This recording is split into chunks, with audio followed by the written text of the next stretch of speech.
بسم اللہ الرحمن الرحیم۔ دین نے مردوں کو اتنے حقوق نہیں دیے جتنے وصول کر لیتے ہیں، اور عورت کو اتنا محروم نہیں رکھا جتنا اس کے حقوق دبا لیے جاتے ہیں۔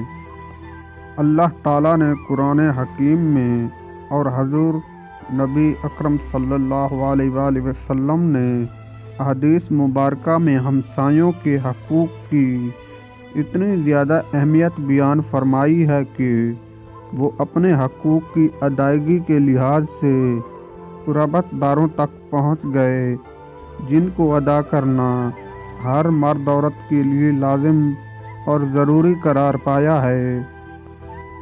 ہمارے اس معاشرے میں عورت کا مرتبہ کبھی بھی بلند نہیں ہو سکتا، کیونکہ جہاں مردوں کی لڑائی میں گالیاں ماں بہن کی دی جاتی ہیں، انسان بھی باکمال ہوتے ہیں۔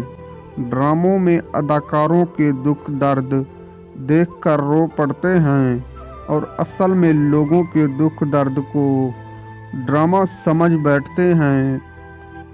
جب عورت بار بار ناراض ہونے کا ڈرامہ کرنے لگے تو فوراً ہی سمجھ جانا کہ وہ آپ کی محبت کی کمی میں مبتلا ہے، اس لیے عورت کو محبت دیں۔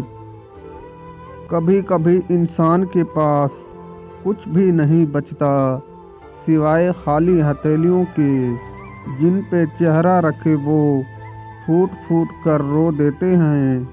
شاید یہ بے بسی کی آخری حد ہوتی ہے۔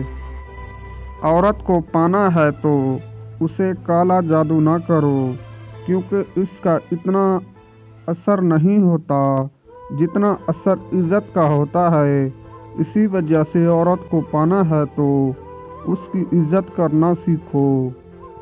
اپنا معیار، اپنا اخلاق اچھا رکھو، مگر ان لوگوں کے لیے جو اس قابل ہوں۔